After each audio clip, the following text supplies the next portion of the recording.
사도신경으로 우리의 신앙을 고백하며 6월 28일 금요일 아브라함 기도회 시작하도록 하겠습니다. 나는 전능하신 아버지 하나님 천지의 창조주를 믿습니다. 나는 그의 유일하신 아들 우리 주 예수 그리스도를 믿습니다. 그는 성령으로 잉태되어 동정녀 마리아에게서 나시고 본디오 빌라도에게 고난을 받아 십자가에 못 박혀 죽으시고 장사된 지 사흘 만에 죽은 자 가운데서 다시 살아나셨으며 하늘에 오르시어 전능하신 아버지 하나님 우편에 앉아 계시다가 거기로부터 살아있는 자와 죽은 자를 심판하러 오십니다. 나는 성령을 믿으며 거룩한 공교회와 성도의 교제와 죄를 용서받는 것과 몸의 부활과 영생을 믿습니다.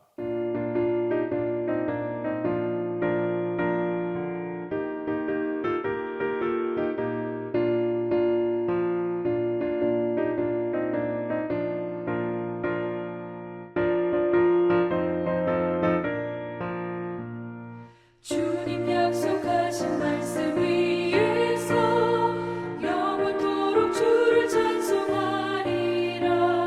소리 높여 주께 영광 돌리며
기도의 시간에 주신 하나님의 말씀은 창세기 15장 18절에서 21절입니다. 구약성경 창세기 15장 18절에서 21절입니다. 그날에 여호와께서 아브라함과 더불어 언약을 세워 이르시되 내가 이 땅의 애굽 강에서부터 그 큰 강 유브라데스까지 내 자손에게 주노니 곧 겐 족속과 그니스 족속과 간몬 족속과 헷 족속과 브리스 족속과 르바 족속과 아모리 족속과 가나안 족속과 기르가스 족속과 여부스 족속의 땅이니라 하셨더라. 갈대아 우르라고 하는 지역에서 살고 있던 아브라함은 75세의 나이가 되었을 때 하나님의 부르심을 받게 됩니다. 아브라함아, 너는 고향 땅 아버지 집을 떠나서 내가 너에게 지시할 땅으로 가라. 그렇게 하면 내가 너에게 자녀도 주고 너의 이름을 존귀하게 만들어주고 너를 복의 권원으로 만들어 주겠다. 이는 실로 엄청난 약속이고 언약이었습니다.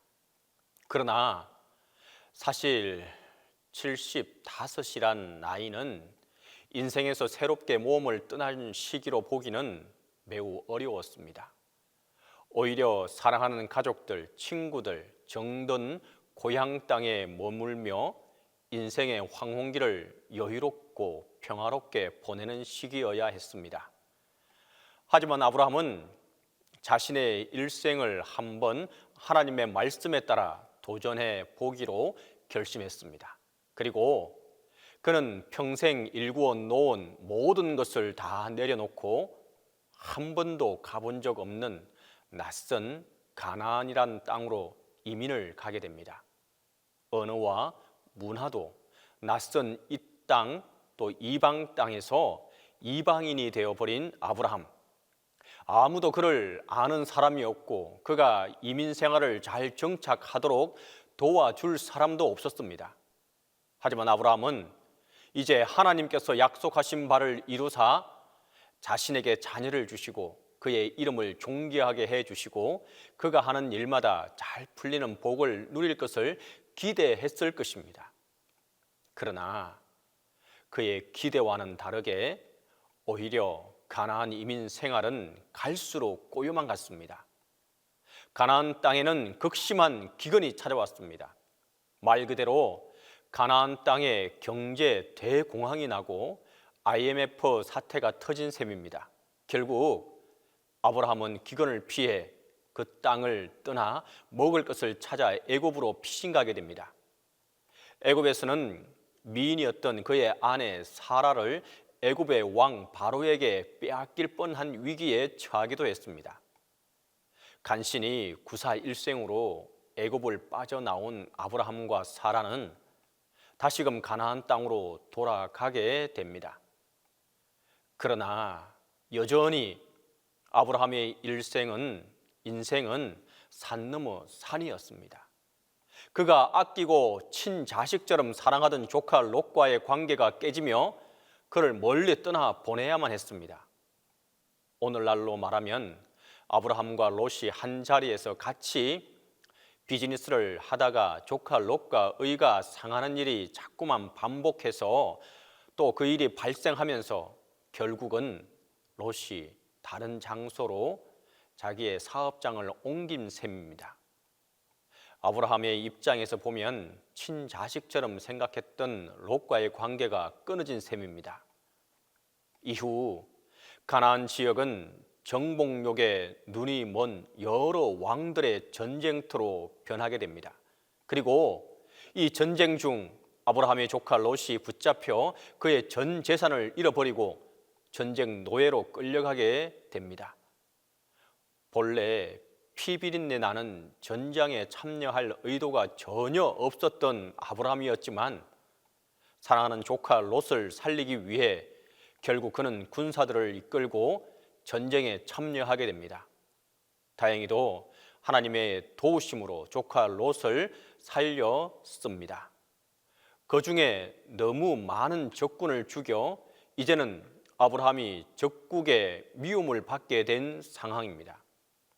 아브라함의 인생이 꼬여도 이렇게 꼬일 수가 없습니다. 누구나 그러했을 법하게 아브라함이 원했던 것도 가나안 땅에 이주하여 여생을 평안하게 사는 것이었을 것입니다. 하지만 그는 지금 가나안 지역에서 벌어지고 있는 전쟁의 태풍 한가운데에 자리 잡고 말았습니다. 사방의 적들이 그를 주목하고 있습니다. 오늘 밤이라도 그에게 당한 적군들이 다시 연합하여 아브라함의 장막에 기습해 쳐들어올 수도 있는 상황입니다. 그렇게 되면 아브라함은 속수무책으로 당할 수밖에 없습니다. 아브라함은 그저 하나님께서 복 주시겠다는 약속만 믿고 가나안 땅으로 이민 왔는데 그에게 벌어진 일련의 사건들은 마치 하나님께서 그와 맺으신 언약을 잊어버린 것처럼 보입니다. 그도 그럴 것이 아직 아브라함은 자식도 없습니다. 그와 그의 아내는 갈수록 늙어갑니다. 현실적으로 아이를 낳기 어려운 나이에 접어든 것도 이미 오래전 일입니다. 아마 제가 아브라함이었다면 저였다면 고향 땅을 떠났던 지난날의 나의 선택이 과연 옳았던 선택이었는가? 그냥 거기에 머물러 있어야 했던 것은 아닐까? 하고 탄식에 접어들었을 것입니다. 게다가 적들이 쳐들어오면 한순간에 죽음에 이를 수도 있는 극도의 두려움까지 겹쳐 있으니 아브라함은 말 그대로 잠 못 드는 긴 밤을 보내야만 했습니다. 이와 같은 상황 속에서 하나님께서는 오늘 본문 18절 말씀과 같이 언약 계약을 세우시게 됩니다. 그날에 여호와께서 아브라함과 더불어 언약을 세우시되 내가 이 땅을 애굽 강에서부터 그 큰 강 유브라데스까지 내 자손에게 주노니, 여기에 사용된 마지막 단어 주노니는 사실 더 정확하게 번역하면 이미 주었다가 맞을 것입니다. 하나님께서 친히 타는 횃불의 모습으로 쪼개진 동물 사이를 지나가심으로써 아브라함과 언약을 맺으시며 그에게 이 땅을 반드시 그의 소유로 주겠다고 한 번 더 약속해주고 있습니다. 그리고 계약 언약과 같이 하나님은 아브라함과 맺은 모든 언약을 다 지키시게 됩니다. 자녀가 없었던 아브라함에게 이삭을 아들로 주셨고 그 이후 그 누구도 능히 셀 수 없을 만큼 많은 사람들이 다 아브라함의 자손으로 태어나게 됩니다. 뿐만 아니라 예수 그리스도를 믿음으로 하나님의 자녀가 된 우리들도 영적으로 보면 믿음의 조상인 아브라함의 자녀들이 된 셈입니다. 또한 하나님은 그 땅을 그의 자녀들의 소유로 주심으로써 땅에 대한 언약도 이루어 주셨습니다. 하나님은 신실하게 이처럼 주님의 약속을 지키셨습니다. 그런데 여기 한 가지 문제가 발생하게 됩니다. 하나님께서도 반드시 약속을 지키셔야 하지만 인간 입장에서도 지켜야 할 의무 상황들이 있습니다. 인류의 대표였던 아담은 하나님과 맺은 언약을 깨뜨리고 선악과를 먹어버렸습니다. 그 결과 우리 모두 인간은 결국 반으로 쪼개진 짐승처럼 죽음을 맞이할 수밖에 없는 처지에 놓이게 되었습니다. 하지만 사랑의 하나님은 언약에 불성실했고 언약을 위반한 우리를 그냥 죽게 내버려 두지 않으셨습니다. 친히 쪼개진 동물 사이로 지나가셨던 주님은 이제 하나밖에 없는 아들 예수님을 보내주시게 됩니다. 그로하여금 친히 쪼개진 동물이 피를 흘리며 비참하게 죽은 것과 같이 십자가에 매달려 우리를 대신하여 죽게 하심으로써 언약을 위반하고 죄를 지은 우리들의 모든 죄값을 짊어지시게 하셨습니다. 하나님은 끝까지 언약을 지키시고 또 남은 언약들도 지키실 것입니다. 그의 약속은 반드시 이루어질 것입니다. 아브라함은 바랄 수 없는 중에 바람으로써 하나님의 모든 약속을 선물로 받게 되었습니다. 우리들에게도 예수 그리스도로 믿음으로 말미암아 제사함과 영원한 생명을 받고 저 천국에 대한 소망을 우리가 품고 살아갈 수 있게 되었습니다. 엄청난 약속이 아니올 수 없습니다. 사실 아브라함이 자녀를 낳기 위해서 할 수 있는 일은 아무것도 없었습니다. 그가 자기 힘으로 그 땅을 소유할 수도 없었습니다. 그러나 아브라함은 하나님의 약속을 믿자 하나님께서 그를 의롭게 여기사 그에게 약속하신 자녀를 주셨고 그에게 약속하신 땅을 주셨습니다. 마찬가지로 우리들도 구원받기 위해서 우리가 할 수 있는 일은 아무것도 없습니다. 그러나 우리가 오직 예수 그리스도의 십자가 죽음이 하나님과 맺은 언약을 위반한 우리들의 죄를 대신한 죽음임을 받아들이고 예수 그리스도가 우리의 구원자 되심을 믿음으로 고백한다면 하나님 아버지께서는 우리에게 약속하신 영생과 천국을 우리에게 반드시 허락해 주실 것입니다. 하나님은 신실하게 언약을 성취하시는 분이십니다. 따라서 그 변함 없으신 하나님의 약속, 주님의 말씀을 믿음으로 붙들고 아브라함과 같이 주님께 믿음으로 순종하며 살아가는 저와 여러분이 다 될 수 있기를 간절히 바랍니다. 이 시간 우리 함께 기도하며 나아가겠습니다. 첫 번째로 언약을 믿고 순종하게 해달라고 기도하겠습니다. 두 번째로 2024년 전반기에 주신 복을 우리가 다시금 생각하면서 감사할 수 있게 해달라고 기도하겠습니다. 세 번째로 동신교회와 담임 목사님을 위해서 함께 기도하겠습니다. 함께 기도합니다. 사랑과 은혜가 많으시고 좋으신 아버지 하나님, 은혜와 사랑을 이 시간도 간절히 구하고 또 구하며 나아갑니다. 주님의 은혜와 사랑을 이 시간 고백하며 나아갑니다. 주님께서 우리에게 베풀어 주시고 언약과 약속하신 모든 것을 성실히 지키시고 우리에게 베풀어 주셨음을 고백합니다. 주님, 우리 또한 하나님과의 약속을 온전히 지켜나가고 순종하며 그 뜻을 따라 살아가는 우리의 삶이 될 수 있도록 성령께서 우리의 마음을 붙잡아 주시고 함께해 주시옵소서. 신실하시고 그 약속을 지키시는 하나님을 믿고 순종하며 따라가는 우리의 모습이 되게 도와주시고 우리의 삶이 되게 도와주시옵소서. 그렇게 했을 때에 하나님께서 약속하신 모든 것이 우리의 것이 됨을 고백하며 나아가게 도와주시옵소서. 주님, 이 시간 또한 간절히 바라고 기도하는 것은 2024년을 시작하게 하시고 오늘까지 오게 하신 것 감사하고 감사합니다.